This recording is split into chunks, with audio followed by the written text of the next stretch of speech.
that's a perfect example of a third sector need, in the sense that the private sector isn't going to be going out there training on how to prevent child abuse, and the government isn't having many programs on how to prevent child abuse. And so, but it's a social need that's not being met. And so again, it's another example of where the third sector, the social sector, comes in. Good example. And then Shelby. Good morning.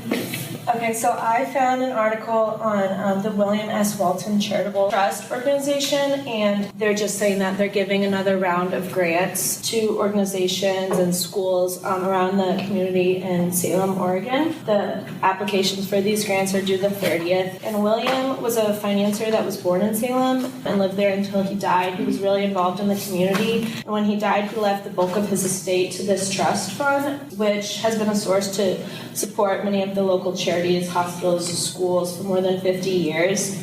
These grants are awarded to 501c3 organizations for general purposes, and they range from $1,000 to $5,000. And these include like support of the youth and families, community health and safety, culture and the arts, and environment education. And then I did find some like past examples of like where these grants went to. So like $3,000 has gone to the Assistance League of Salem to support the Operation School Bell program. Money has gone to Liberty House to purchase 2 laptops for pediatricians to use during examinations, to Lord and Shriver Conservancy to partially fund phase 1 of the restoration of the home garden of them, and like Oregon Symphony Association to support a concert for Salem of 3rd through 5th graders, and then like a counseling center to provide professional mental health services to families. So even though this may be like smaller grants going to like local charities and organizations, I just thought it was interesting, especially since it goes to schools, and like I really like the line about the orchestra just for the like 3rd through 5th graders. I just think it's a good cause. So. Cool. Very good. So if you, and I think even like with this whole topic of fund development, and I appreciate what Shelby brought up of, if you're running a nonprofit, chances are you're doing some sort of fund development. And a lot of times you say, oh, there's no money out there. But what Shelby pointed out is, okay, here's a typical call for proposals. So a foundation has money and they send out these call for proposals. And I think what Shelby did was perfect of like, oh, okay, what is this foundation? Where is it located? And more importantly, what have they funded in the past? And if you're running a nonprofit, you could go into these foundations and say, well, what do they fund? And you're like, oh, they bought this organization computers? I didn't know you could raise money for computers. And so then you go and you put together a proposal for, hey, we need 5 new computers for our organization. You write a proposal for $10,000 to get computers, whereas you had thought, how am I ever, we're just working on computers that are like 8 years old and we're dying, when you could be submitting a grant. And so a lot of times when you think of fund development, most of us don't know what could be possibly funded. And so it's just going onto these websites and saying, well, what is this organization? Oh, it's located right here in Bloomington. They only want to support Bloomington activities, and doing the research and then realizing, hey, there's actually money out there, but it's sort of digging a little bit to find out where it is, and then realizing, hey, our organization fits this perfectly. So, but we'll be talking about fund development in a couple weeks. This week, or today, we're going to finish up talking on leadership.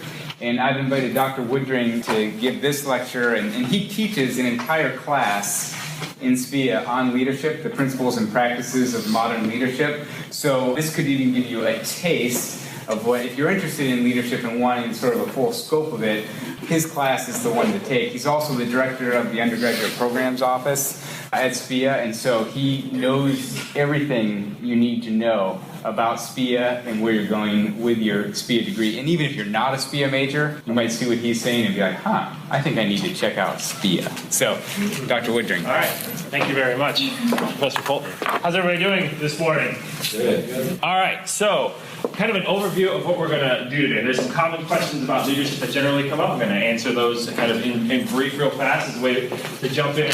And then each of you is facing a certain dilemma. You are the CEO of an organization called Project View. And right now there's something that you are dealing with, some sort of issue, some sort of crisis that's personal to you and your organization that you are trying to figure out, and we're going to try to figure that out together through the course of this class through the different various lenses of leadership. I'm going to define leadership, talk to you about it as the importance of the roles of visioning, values, relationships, and action. Over the course of the class, hopefully we will have successfully found a way to lead some change and solve that dilemma that you're facing at Project U. So some questions that commonly come up about leadership. Why are fewer people stepping up to be leaders? It's tricky. It's not an easy thing to do. People are concerned, not sure how to get involved. They don't want to take a step, take a chance, put themselves out there. Especially in the world we live in anymore with social media, we're so rife for criticism so easily, so readily. People don't want to step up and take challenges. What does it say about our generation, and how we should be taught and trained? What do you think it says about your generation? So I'll open the question. So why do you think yes? They're afraid. They're afraid. Why are they afraid? Because the challenges may seem too much for them or something that they can't bear or handle. Okay. Do you feel like it's a fair statement that your generation is less likely to step up and be a leader? Yes, Jordan. I'm not sure if our generation is less likely, but I could guess that one reason why it might be is kind of related to social media. The fact that we have so many different outlets to explore our interests. That, like, Netflix, you can watch a documentary on child abuse in Africa, and then you can try to watch something about sustainability and how the animal agriculture is so wrong, and so you're kind of confused by all these different stimuli, and then you don't really know what to pursue to become the expert in one thing compared to this broad array of different things. So what I'm hearing you say, there's so much out there, you almost can get paralyzed because you don't know which way to go. Yeah. And as you start going down one path, because there's so much information out there, you can begin to kind of second guess yourself, and am I doing this right? Exactly. Is that what I'm hearing? Okay, you're next. Yes, sir. What's your name? Josiah? Yeah. I think as a generation, we're being taught more to collaborate than to have one title leader. We, in all of our college classes, we do more group work. We don't have somebody that's in charge of our group. And even student organizations don't really often have presidents anymore. They just have titles that split the work evenly. Yeah. So the historical conception of one person being in a leadership role or defining it as a position is different for your generation. Okay? And we're going to talk more about that in a minute. Yes? I could be wrong here, but I feel like people nowadays are getting more motivated just because I feel like everything, whether getting into a certain school or getting in a specific job is more competitive now, and so I feel like people work harder, but even though it's competitive, they might get scared and afraid of not being able to get that, so they might not want to step up to be a leader, I guess. So it's kind of both ends. Sure. What I'm hearing you say, Shelby, is that things are really competitive, so if people want to be selected for things, they almost have to accumulate and acquire a lot of different activities, so that you're doing a lot of different things, but maybe not taking on a leadership role in depth in any one. Is that kind of fair? Other thoughts about this? We'll kind of move on to some other common questions. Other common question: what kind of leader is the most appropriate one for our current society? What are your thoughts? Yeah. I would say you need all types of leaders. There's not a specific most effective leader throughout the world. I think each leadership plays a good part in each job description and any work task in your organization. Okay, so it takes multiple kinds of leaders to be successful. Okay, other thoughts? Yeah, Abby. We talked on Tuesday about how everybody has different personality traits, and it's learning how to take those and cultivate those into a leadership style that can then best serve the people that the organization is serving or the people that the government is serving. And so I think it's just learning how to kind of mold your leadership style to best serve the people. This ability to be somewhat reflexive. So what I'm hearing is that there's not one particular way. And we're going to come back to this at the end of the class after we kind of walk through some different perspectives on leadership. How does having to do both manager and leadership role in the same job affect a person's leadership abilities? Ideally, it shouldn't. And we're going to talk a little bit more about this as we go along throughout the class as well. And one question I get commonly is, why doesn't SPIA offer more opportunities for classes for physically applying leadership, actually doing leadership? And that's the shameless plug for my class, which is V260, Principles and Practices of Modern Leadership. Carly took it last spring. You had a great time, didn't you? Yes, yeah, we do a lot of case study in that class because it doesn't help to just think about what leadership is. It's actually important to really apply it, which is what we're going to do today. You're going to apply it throughout the entirety of our next 60 minutes together. I'm going to send these around, and I'm going to ask you to work here real quick. All right, so as I said, you are each the CEO of Project U. Project U is an organization, a nonprofit organization committed to developing the best version of you. Right now, Project U is approaching a key decision point that will no doubt impact the future of the organization. So this challenge is going to require the leadership of Project U to evaluate your values, priorities, assess your relationships with key partners, and develop a strategic action plan in order to achieve a positive outcome. So what I would like you all to do right now is to write down that big, on the first page here, where the first page is the one that looks like this. It's got the two big boxes, and it says current dilemma summary for Project U. I'd like you to write down a dilemma or an issue that you're facing that you'd like to work through over the next 60 minutes, and we're going to kind of do that. So think about that dilemma, take about a minute and write it down. So it could be a problem you're facing very personally in your life that's going to take you, over the next 3 weeks, or maybe it's something that's, you're at a crossroads thinking about, maybe you're a senior and you're going to graduate, and do you want to go to graduate school, do you want to get a job, where do you want to live, things like that. Think about those types of dilemmas. Maybe you're in a relationship and you're trying to figure out if you want to pull the trigger on breaking up, or committing for the long haul here. That's a dilemma you're facing. Well, you got to think about it. So we're going to take a look at this leadership through the lens of you and Project U. So write down a dilemma that you are dealing with right now. All right. So you've got your dilemma, you've thought about it. This is something we're going to try to solve over the course of our class. But I want you to kind of just put that aside for a few minutes, because we're going to spend a couple minutes actually defining leadership and looking at it from some historical theories on leadership and trying to define it in a little bit more of a modern sense. So we're going to revisit this dilemma often, but we're going to have interludes of information starting now. All right, so there are 4 historical common theories of leadership that come out. This comes from a leadership scholar named Ron Heifetz. These 4 historical theories are the great man theory, this notion that a person's ability to rise to power is predestined by the heroic traits that this person possesses. It has nothing to do with how they respond to situations. They just have these traits internally that when they were born as leaders. And I'm sure oftentimes people summarize this in t-shirts or bumper stickers. Leaders are born, not made. They just emerge amongst us, and for no other reason. So there's this historical theory, that the great man theory, that the rise to power is rooted in a heroic set of personal talents, skills, or physical traits. There's a second kind of traditional theory, and this is summarizing lots and lots of leadership theories into these 4 different perspectives. And it's this situationalist perspective, which is that the times produce the person, and that people with the skills to match the problems of the time emerge to prominence when they otherwise wouldn't. To give you some context on the people will say that the times surrounding the American Revolution are what gave us Thomas Jefferson and John Adams, and that perhaps had there not been this movement towards American independence, they may have just continued on with their lives. John Adams is a lawyer in Massachusetts, and Thomas Jefferson lived the agrarian lifestyle in Virginia, and George Washington would be just at Mount Vernon enjoying his life. But the notion that the times, this push towards American independence called these people forward. So the situation had something to do with it. The next historical theory is contingency theory, which emerges, it's kind of similar to the situationalist view, and it's the appropriate style of leadership is contingent upon the requirements of the particular situation.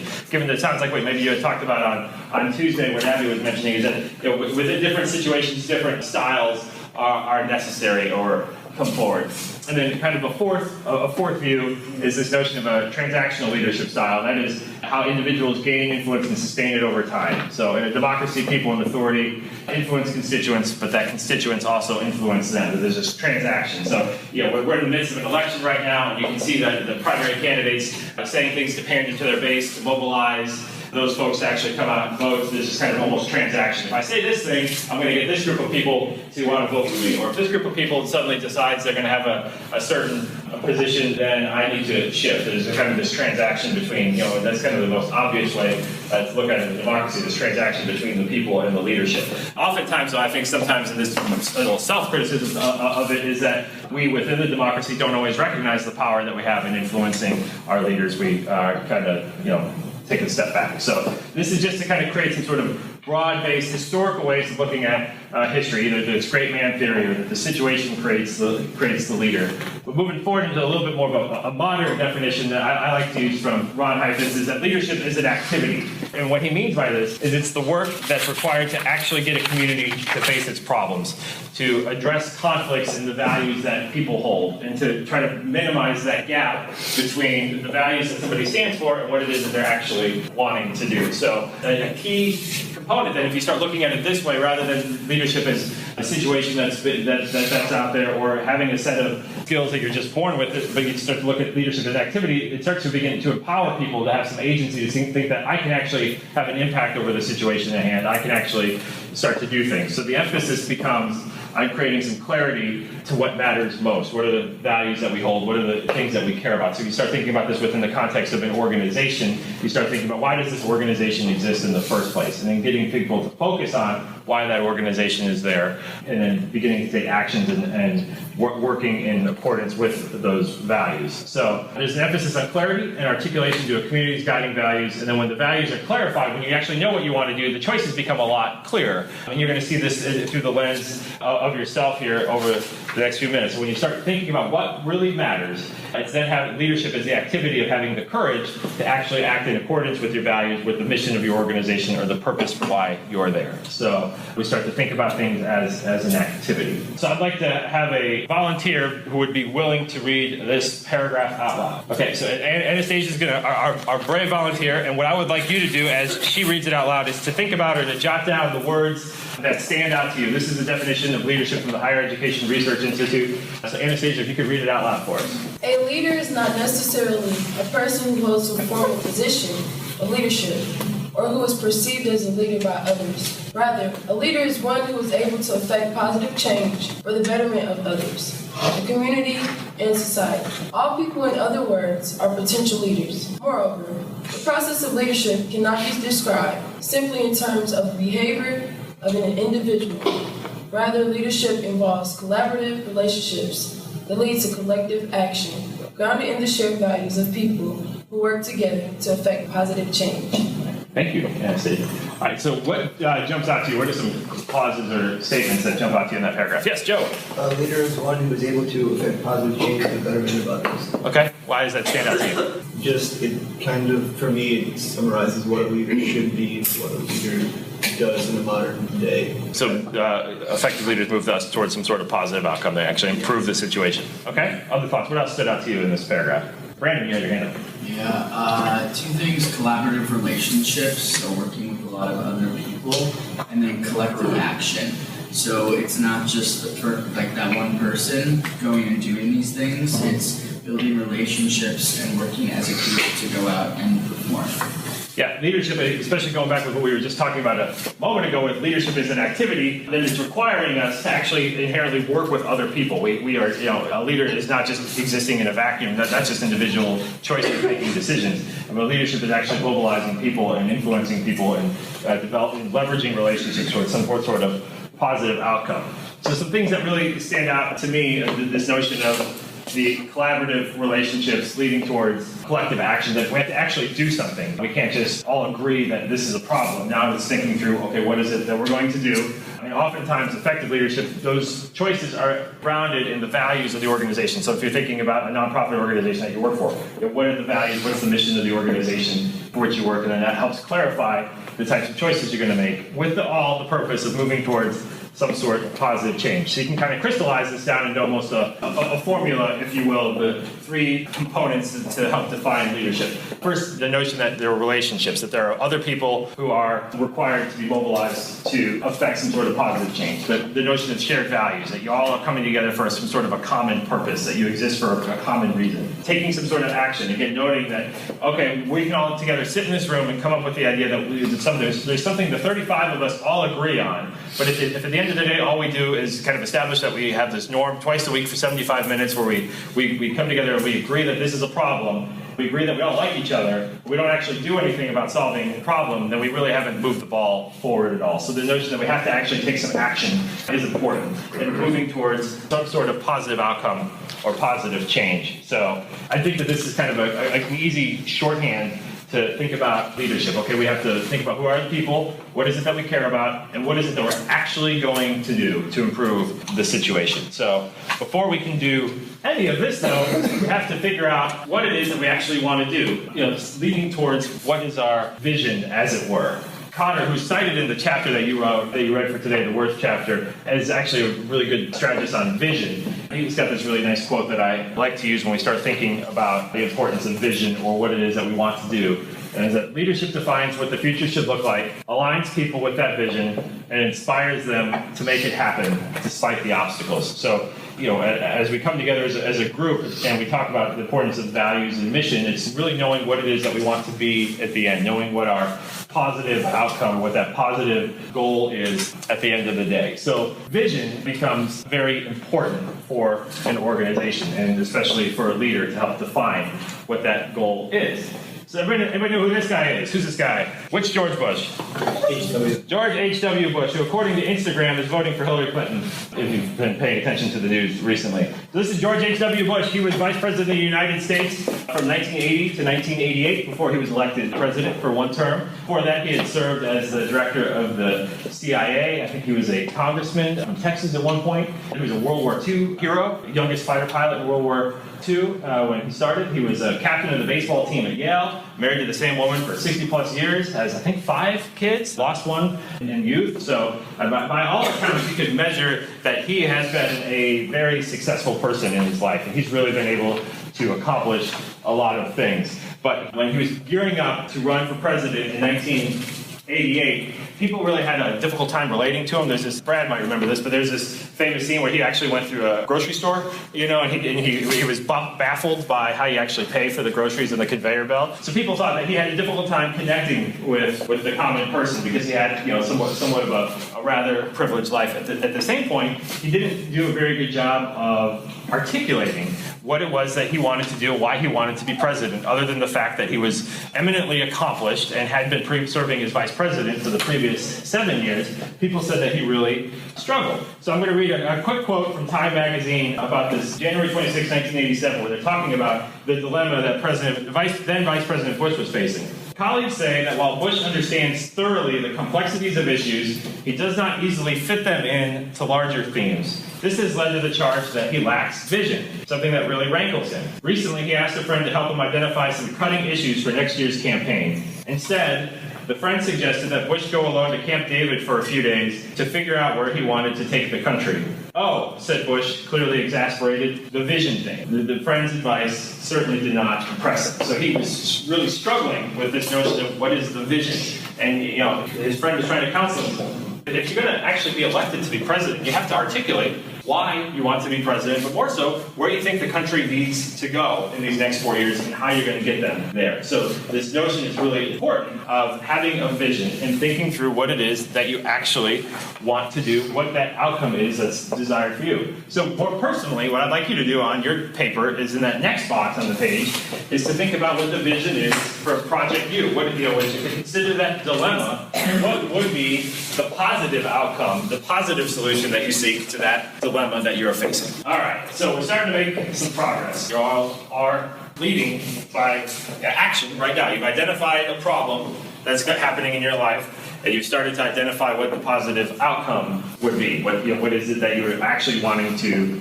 achieve? So we're going to spend a couple more minutes here kind of diving in a little bit more. Anybody familiar with Simon Sinek by chance? Brandon? Who's Simon Sinek? He became a big name through a TED Talk that he gave about creating a vision and changing the way people brand themselves and look at things to be able to be successful. Yeah, how many of you are familiar with TED Talks?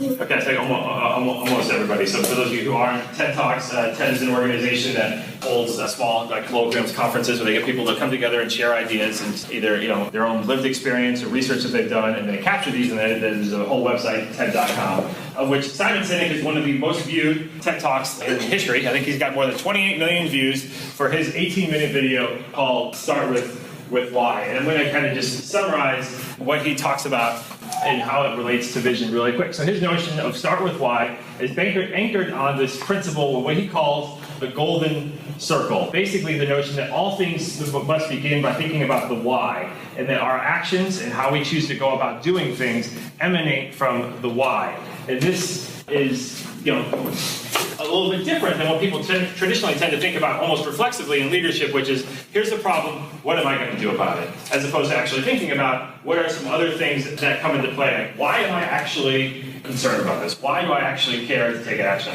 Why is this something that matters to me? Why do we want to make these choices? So the notion of thinking about why we want to do something, why this problem matters, as opposed to just simply thinking about, here's a problem, what am I going to do to solve it?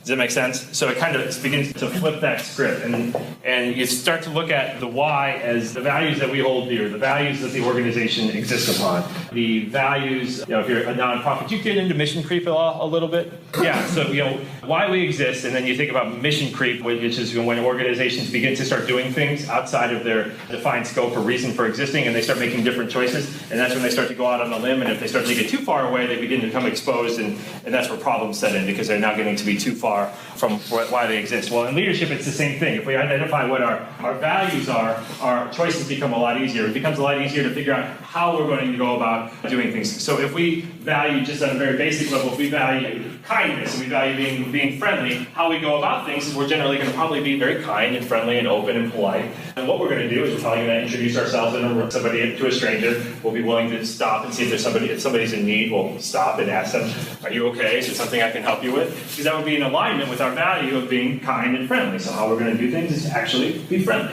I'll use a more specific example. So the office I lead in SPIA, the undergraduate programs office, it exists to support students who are SPIA majors in their academic career. We do this the why is we exist to really just to support and assist and to help and to nurture SPIA students throughout the time that they're with us in the school. So you are here, and if you're a SPIA student or you're just an IU student in general, you've come to complete an Indiana University degree. If you're a SPIA student, you've come to do that within SPIA. The primary driver for what you're going to do that is by taking our courses and completing our courses successfully. My office then exists to support you in doing that. So if the why of my office is to support you, how we do that is by trying to be an engaging, inclusive, friendly, information-rich environment so that if a student has an issue or a question or concern, they can come to us and they can ask us. They will actually be supported. What we do then is we have academic advisors. We have recruiters who talk about this SPIA and actually try to recruit students to school. We have advisors who are willing to sit with you and meet with you to help you figure out what classes you're going to take. We have student engagement professionals who help bring student organizations and do leadership programs like our Washington Leadership Program or Professional Development Internship. Those are the what of what we do. How we do it is by, going back, it's by making sure we have all these resources available to you. And why is simply to exist to support students. Does that make sense? As you start looking at an organization through that lens, why are we here? How do we go about our work? And then what are the specific actions that we are going to do? So all of it, though, is kind of predicated off this why, this notion of values. So what are some other examples of values? What is a value? What are some examples of values that you might have that you hold dear? Yes, Anastasia. Okay, this is really personal. Sure, go for it. Safe space here. I want to hear it. Value that I hold is purity. Okay. Thank you. That's a great example. What's another maybe personal value that you might have? Yeah, Jordan. Honesty. Honesty. All right. Now we're starting to go. What's another value that you might hold? Yeah, Hannah. Loyalty. Loyalty. Okay. I give the example of kindness, friendliness. Some other examples of values. Common ones. Achievement. You might value actually a competitive athlete. Winning the competition. You might value your family. You might value justice. You think about what's going on in the world, and there's a lot happening. Is it all just? How do we work to make a more just, caring, thriving world? You might value kindness, wealth, money, faith.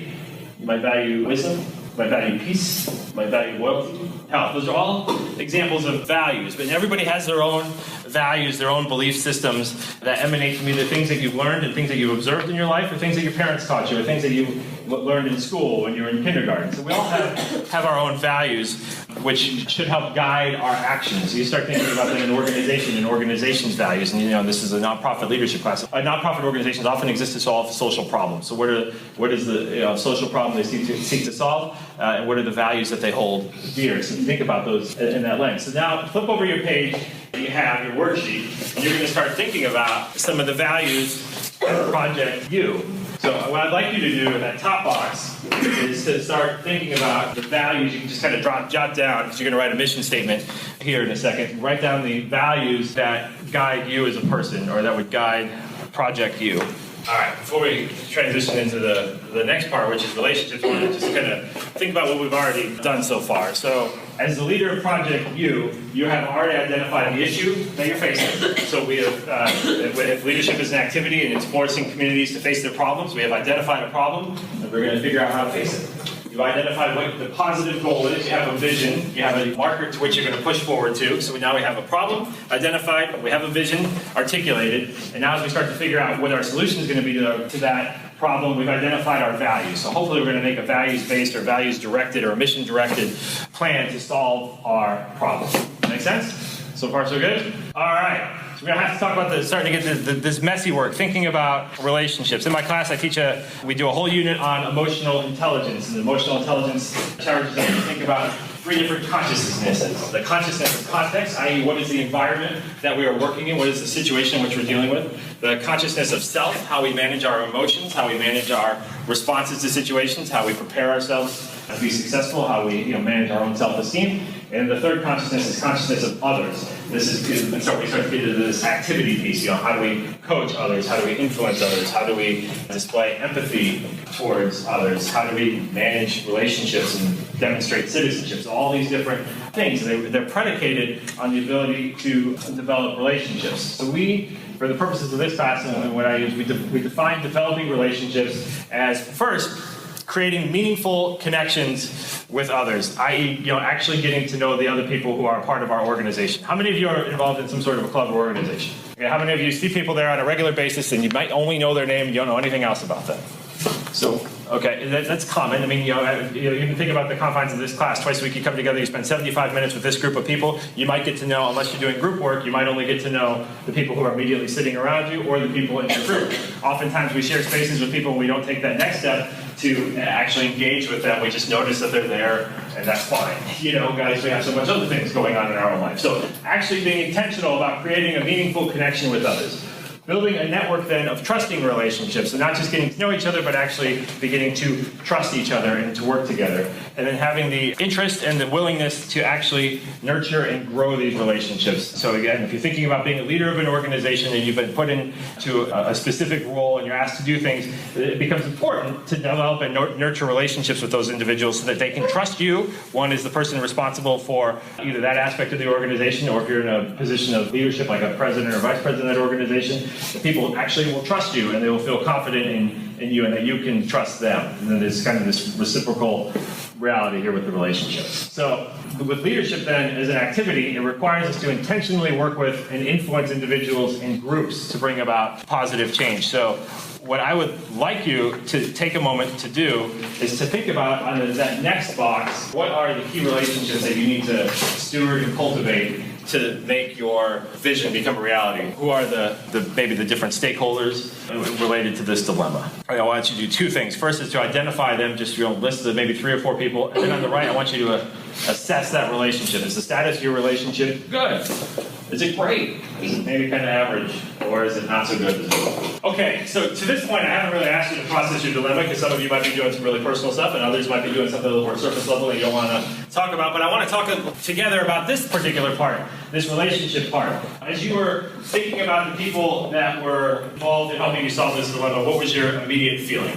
Actually trying to think about these folks. That's great. So you might not even know, it's not even knowing who are the right people. So that's a dilemma into it itself, is identifying who are the right people to help me with this problem. Quickly, I can tell you that the Career Development Office would be a really good resource. We don't know who the people are in there. I can give you more specific names, but you're starting with the Career Development Office and saying, hey, I'm a nonprofit major, I'm trying to find an internship, that's starting there. Other thoughts, as you're thinking about relationships, what was going through your mind? Yes, So mine was an internship thing too. Like a struggle is that I might think that I met these people from this organization, and I thought we hit it off, it was good, I like them, but they might be differently of me, I guess. When I go to apply and Gotcha. So you've met some people at an organization, and you felt like it was a positive interaction, but you're not sure if they had the same response. And when you go to apply, you're just nervous about it. So you're feeling, as you're thinking about these relationships, maybe a little bit of anxiety, or is that fair? Okay, gotcha. Thank you for sharing. Other thoughts? You start thinking about these relationships.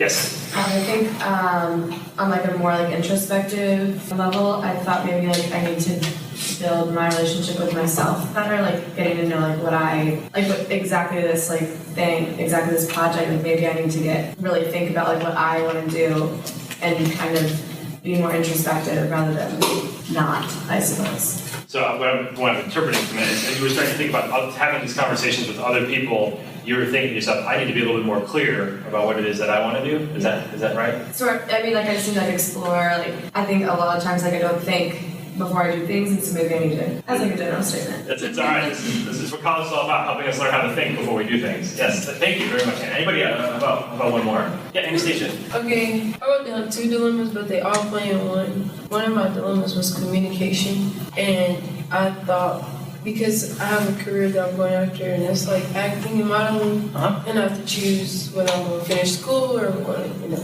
And I was thinking like, okay, with my agent, it's average, because it's like, if I tell my agent a certain thing, it's like, it may limit my career. And then I thought about like my best friend, she's more spiritual, my family, they're more word and communication, so it's... Okay, so you start thinking about the role that communication is going to play in these relationships, because you've got multiple dilemmas, but communication is a theme that's coming in.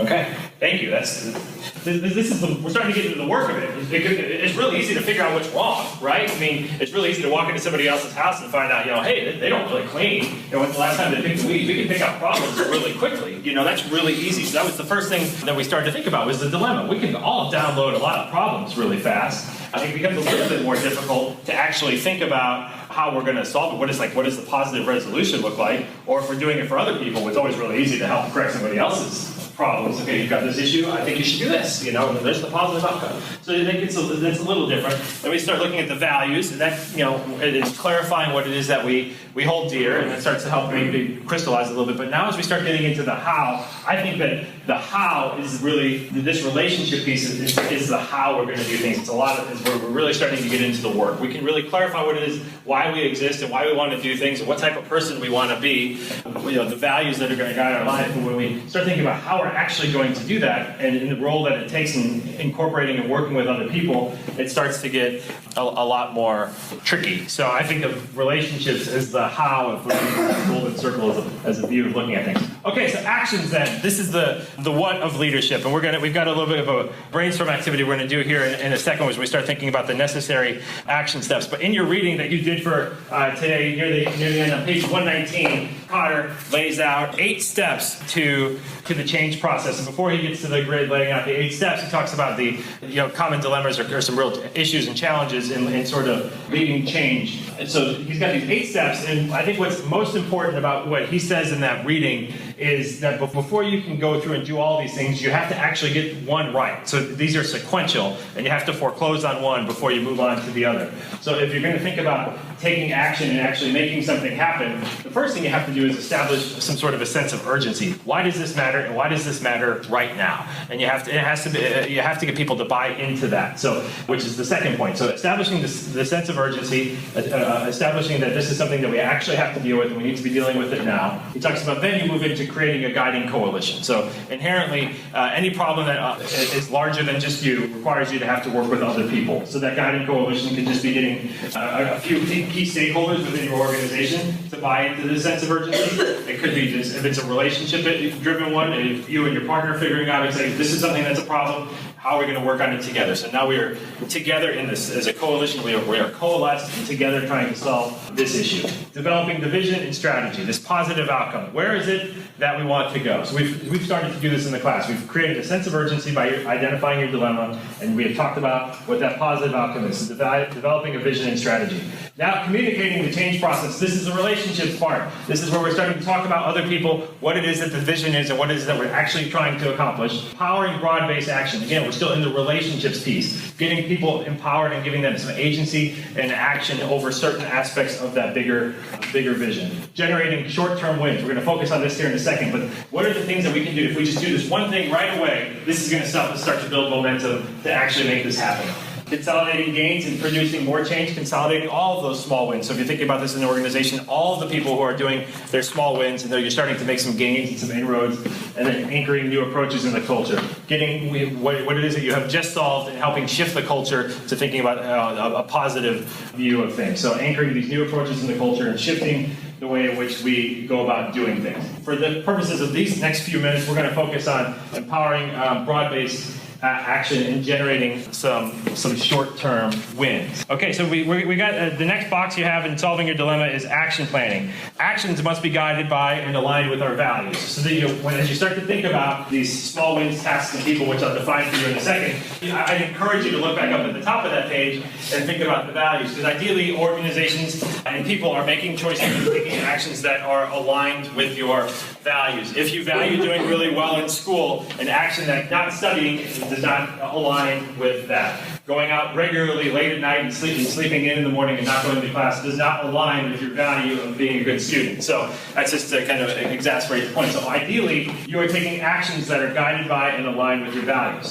Small wins are those immediate progress points that help us generate momentum. So you might have, with your dilemma, you may have identified that I need to strengthen this relationship. The first thing you could do is call that person, send a text. So that's an example of a simple small win. If you're trying to seek out the strengthening a relationship, you're making that first step. That's a small win. Initiatives. These are the broad areas we want to address. So in our instance, what we're doing today, the initiative is your dilemma. This is the big piece area that you're trying to address with your action plan. And then you have specific tasks. These are the very specific things that you have to do. So what I want you to start thinking about here is what would be a small win for you to move you forward in achieving your dilemma?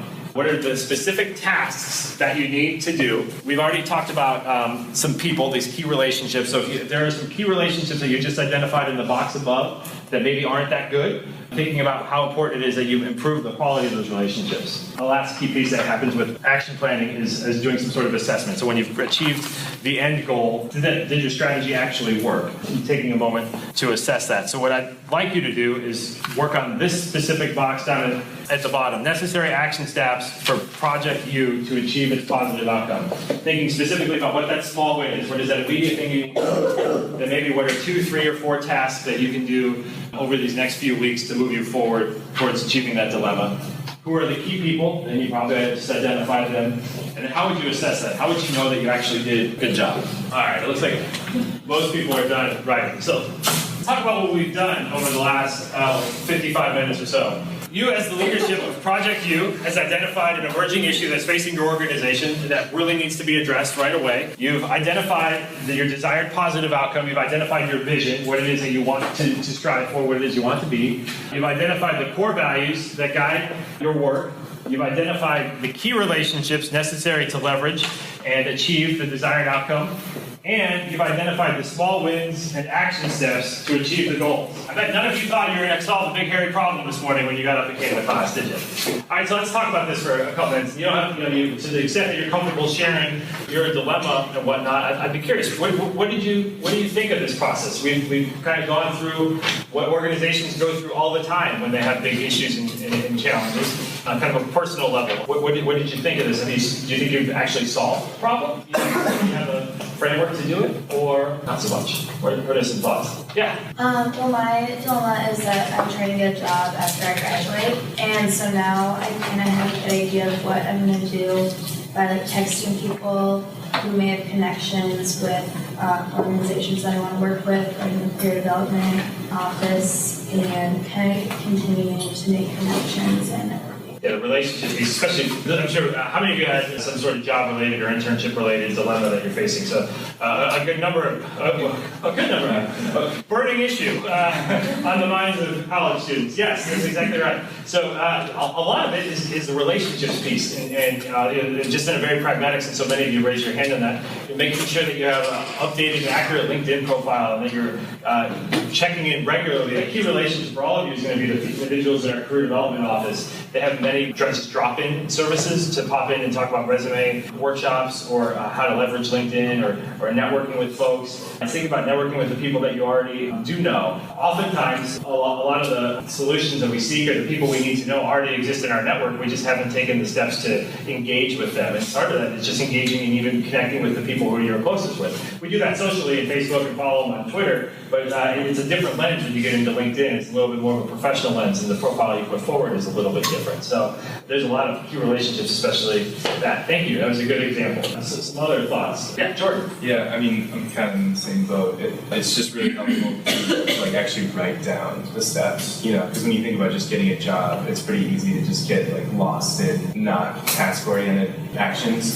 So just having it down is a great place to start for me. Yeah, you know, there used to be a CEO of General Motors, and before I came to Hired, I used to work for General Motors, and he said that plan is just an idea until you write it down, and actually trying to get it on paper and committing to what it is that you're trying to actually do. So this mental exercise of writing down what our values are is, you know, we might think about that in dilemmas like, this doesn't feel good, it's because I like to do X or Y, but when we actually stop and write down our values, it helps kind of clarify, and goals and actions become a lot more clear when we think about why we want to do things or why we want to get a job and what organizations we want to work with. You know, things become a little bit more clear. All right, so as we think about this, so we got a few more minutes left, so we're going to kind of land the plane here on leadership. So you've all done an activity over the last hour that is essentially leadership, trying to figure out and force yourselves to confront the problem and identifying the things that you need to do, the people that you need to talk with, the vision that you have to try to articulate, and thinking about the values that are going to guide the decisions that you make. Those are really hard things to do by yourself, right? So imagine that trying to do that within an organization. So what I've tried to give you is a framework for thinking about ways that you do it, but tackling tough problems is the end of leadership. Like that's what it's supposed to do. We're supposed to tackle these tough problems, but actually doing it is the work of leadership. It's its essence. So it's actually taking the time to create a vision, to think about why, and clarify why we as an organization exists. That's why if you've been a part of an organization and you've had leadership retreats or weekend retreats where you had to all get together and actually try to get to know each other and think about why is it that we're here together and what is it that we're actually trying to accomplish. And then you start thinking about what are the things that we have to do on a day-to-day basis. We talked briefly about assessment, but actually holding yourself accountable and holding the people in your organization accountable to the things that you want them to do. How are we actually going to make these things happen? You know, so leadership then, I hope that you see from the way we talked about it today, is that everybody has an opportunity to be a leader because you all have agency over the problems and dilemmas that you face in your life. And it's then taking that next step out and identifying what are the actions that you're going to take, what are the relationships that you're going to cultivate, and how are you going to get people together to actually dive into that a little bit more and try to actually solve those problems. Does that make sense? So what I have tried to do in the last 60 minutes is what it takes me 16 weeks to do in class, but we dive a little bit more deeper into each of these elements. But essentially, so if we go back to the very beginning, I mean, leadership is essentially, it's a lot of things, but I really value this notion that it is an activity and that it is something that we do, and it challenges us to identify problems, but then to get our community to face the problems. Whether that community is defined by the organization you're in or the relationships that you're a part of, but actually identifying problems and then being willing to work together to identify solutions and to move those things forward. So I hope this was a helpful activity for you and it was time well spent, but it is absolutely a microcosm of what you would do within an organization, especially successful ones, to actually stop and think about why we do things, why we exist, before thinking about what it is that we're going to do. All right?